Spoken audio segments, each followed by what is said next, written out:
ढेंकानाल जिला परजंग ब्लॉक सरांग पंचायत सुवर्णपुर पाटणासाही चंद्रचूड़ शिव मंदिर प्रांगण में गुरुवार दिन देशर पूर्वतन प्रधानमंत्री स्वर्गत अटल बिहारी वाजपेयी 101तम जयंती उपलक्षे सरांगबाजी राउत यूथ क्लब आनुकूल रक्तदान शिविर अनुष्ठित हो शिविर में अंचल जनाशुना विशिष्ट व्यवसायी तथा बीजेपी दलर आगधार नारी नेत्री बनलता महांती मुख्य अतिथि भाव जोगदे स्वर्गत वाजपेयी और शहीद बाजीराउत फोटोचित्र माल्यार्पण धूप दीप प्रजन कर फिता काटी शिविर को शुभ उद्घाटन करते। स्वास्थ्य ही अमूल्य संपद, तेणु अधिकांश समय लोक पाखे रक्तर आवश्यकता पड़ता है। बुंदाई रक्त अन्य जीवन को बचाइबारे सहायक होता है बोली मुख्य अतिथि बनलता महांती स्वेच्छाकृत रक्तदाता उद्देश्य वक्तव्य रखिते।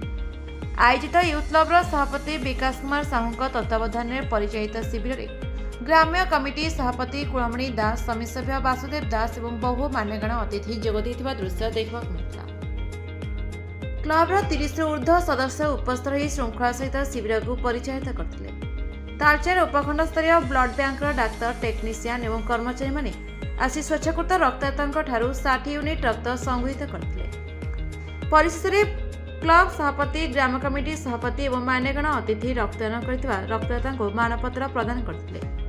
बाजीराउत यूथ क्लब आनुकूल दीर्घ वर्ष धरी रक्तदान शिविर अनुष्ठित हो आसुथा बेले चलित रक्तदान शिविर आयोजन कर क्लबर महानेता प्रदर्शन को अंचलवासी प्रशंसा कर। नमस्कार, जय जगन्नाथ। ओडिशावासी को मो तरफ आम बाजीराउत क्लब तरफ बहुत बहुत शुभेच्छा आज बड़ दिन में।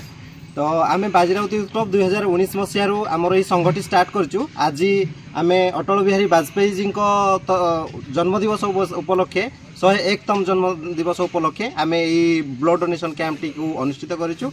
एठी आमर समस्ते आम गुरुजन माने ठिया होती आम सहित जो मैंने सहायता कर। तो मु समस्त को कहू रखुची जे आम मान परी आपण समस्ते जिते यूथ अच्छा यहीपरी ब्लड डोनेट करिकी देशर सेवा करंतु, जातिर सेवा करंतु।